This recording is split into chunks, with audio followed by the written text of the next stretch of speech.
When you are trying to pace well, it's easy to slip into overthinking. You track every sensation, you question every single decision, you try to predict every possible crash.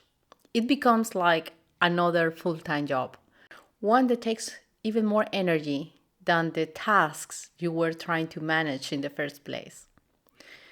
But pacing isn't meant to be obsessive.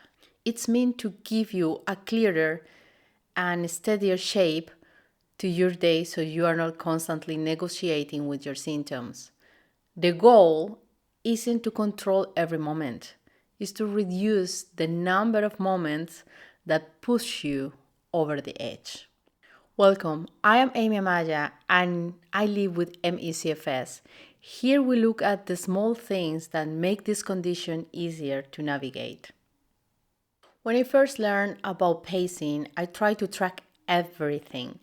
But the more I monitor myself, the more overwhelmed I became. Overthinking pacing usually comes from a good place. Of course, we want to do the best for us, right? You are trying to avoid crashing, that's the main thing. But the harder you try to control every detail, the more energy you spend on the process itself. And with MECFS, mental effort also counts as much as physical effort. Now, the thing is, pacing doesn't require perfect awareness. It doesn't require constant checking. It doesn't require you to catch every tiny shift in your body. What helps most is having a simple structure you can actually return to. Something that doesn't depend on how well you're tracking your symptoms in the moment, because your symptoms will always be delayed.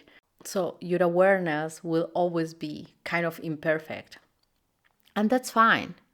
Pacing works best when it's simple enough that your nervous system can actually hold it. Now, you might try choosing one small anchor for the day, right? Something that keeps you from drifting into overdoing without needing constant monitoring. That anchor could be stop after 10 minutes or do one thing, then rest, or even keep today smaller than it feels like it should be.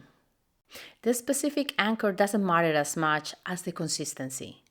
It helps because it removes the pressure to analyze every single sensation you have. So you are not trying to catch the crash before it happens. You are just creating kind of a rhythm that makes the crash less likely in the first place. In real life, this might look like ending a task while you still feel okay or resting before you think you need. Sometimes it's difficult, but you can create an habit around it. It might look like even choosing the smaller version of something. So, for example, if you want to clean your whole house, maybe today you just clean your kitchen and the next day you clean the rest, for example. The thing is that even when your mind is telling you it's not enough, you need to start training yourself to say, hey, this is more than enough. Over time, these small anchors make pacing feel less like a job and more like a natural part of your day. You stop thinking about them. You don't have to manage every detail to pace well.